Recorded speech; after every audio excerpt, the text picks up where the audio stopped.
अगर ग्लूकोमीटर पर नंबर ही नहीं आ रहा है तो सिर्फ एक ही वर्ड लिखा हुआ है हाई, HI, तो ये वीडियो सीधा आपके लिए है। ये मशीन का एरर नहीं होता है। कई ग्लूकोमीटर्स में इसका मतलब होता है शुगर मशीन की रीडेबल रेंज से भी ऊपर चली गई है, 600 या उससे भी ज्यादा। और एक इम्पॉर्टेंट बात जरूर समझिए, जो आपको फील हो रहा है जरूरी नहीं है कि आपके बॉडी के अंदर रियलिटी भी वही रहे। मेरा एक फ्री मेडिकल कैंप चल रहा था। टेक्नीशियन मेरे पास भागते हुए आए, मैडम ग्लूकोमीटर पर नंबर ही नहीं दिख रहा है। मैंने स्क्रीन देखे तो सिर्फ एक ही वर्ड लिखा हुआ है हाई। पेशेंट 65 इयर्स के हैं, आराम से बैठे हुए हैं, बातचीत भी कर रहे हैं। अगर आप उन्हें देखें तो आपको लगता ही नहीं है कि उनके बॉडी के अंदर सीवियर मेटाबॉलिक स्ट्रेस चल रहा होता है। मशीन क्लियरली वार्निंग दे रहे हैं, लेकिन पेशेंट तो कह रहे हैं मुझे तो कुछ फील ही नहीं हो रहा है। यहाँ एक डेंजरस क्लिनिकल रियलिटी समझना बहुत जरूरी है। डायबिटीज में बॉडी धीरे धीरे हाई शुगर का आदत बना लेती है।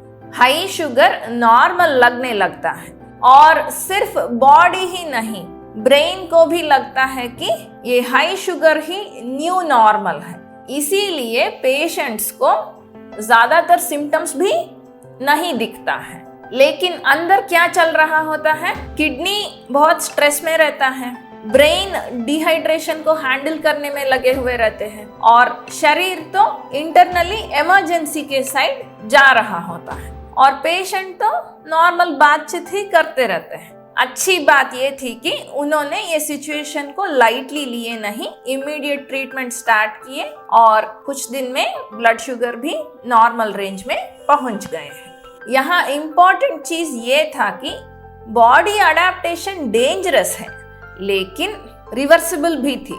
लेकिन कुछ वक्त के बाद एक और पेशेंट आए थे, 25 इयर्स के हैं, यंग है, एनर्जेटिक है, बहुत कॉन्फिडेंट थे। उनका शुगर भी हाई आया था। उनको भी कामली समझाए थे कि ये डेंजरस रीडिंग है, लेकिन उनका रिएक्शन तो पूरा अलग था। मुझे तो कुछ फील ही नहीं हो रहा है। उसको लग रहा था कि अगर सिचुएशन सीरियस है तो बॉडी को फील होता है और ऑनेस्टली लोग यहीं पे गलती करते हैं। वो अपनी एनर्जी पर, अपने बॉडी सिम्टम्स पर भरोसा करते हैं, रिपोर्ट्स पर नहीं। प्रॉब्लम लॉन्ग टर्म कॉम्प्लिकेशंस का नहीं। जब शुगर इतना हाई रेंज में रहता है, बहुत सीवियर मेटाबॉलिक इमरजेंसी ट्रिगर हो जाता है, जिसे हम डायबिटिक कीटो एसिडोसिस DKA कहते हैं। इसमें ब्लड बहुत डेंजरसली एसिडिक होना स्टार्ट हो जाता है। और डेंजरस क्या है? कभी कभी सिम्टम्स तो रहता नहीं है, लेकिन बॉडी तो इमरजेंसी मोड में चले जाता है। ये 25 ईयर ओल्ड पेशेंट ने बिना ट्रीटमेंट स्टार्ट किए ही चले गए और वही अनरिजॉल्व्ड टेंशन ही डायबिटीज में बार बार दिखता है। तो अगर ग्लूकोमीटर पर हाई आएगा तो नेक्स्ट क्या करना चाहिए? पहला स्टेप है पानी पीना। अगर पेशेंट कॉन्शियस है और उल्टी नहीं हो रहा है तो हाइड्रेशन करना बहुत जरूरी है, क्योंकि हाई शुगर के साथ डिहाइड्रेशन बहुत कॉमन है। कुछ वार्निंग साइंस को देखिए, उल्टी, चक्कर आना, श्वास लेने में दिक्कत, बहुत कमजोरीपन, कंफ्यूजन या फ्रूट्स या एसीटोन के जैसा स्मेल आ रहा है तो ये सीवियर मेटाबॉलिक स्ट्रेस का सिग्नल्स होता है। नेक्स्ट, वेट एंड वॉच मत कीजिए। अगर आपको या आपके घर में किसी को भी ग्लूकोमीटर में हाई दिख रहा है तो सिर्फ इसीलिए रिलैक्स्ड मत रहिए कि पेशेंट को कुछ सिम्टम्स नहीं है।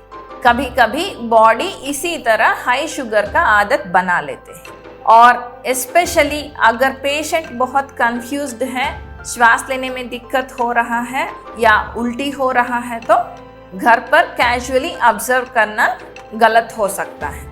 इमीडिएट डॉक्टर के इवैल्यूएशन का जरूरत पड़ता है। डायबिटीज में कभी कभी पेशेंट को लगता है सब नॉर्मल है, लेकिन शरीर बहुत सीवियर स्ट्रेस हैंडल करते रहते हैं। मशीन को सिम्टम्स से फर्क नहीं पड़ता है। अगर बार बार हाई दिख रहा है तो उस वार्निंग को लाइटली मत लीजिए, क्योंकि कभी कभी डायबिटीज में सबसे डेंजरस लाइन यही होता है, मुझे तो कुछ फील ही नहीं हो रहा है।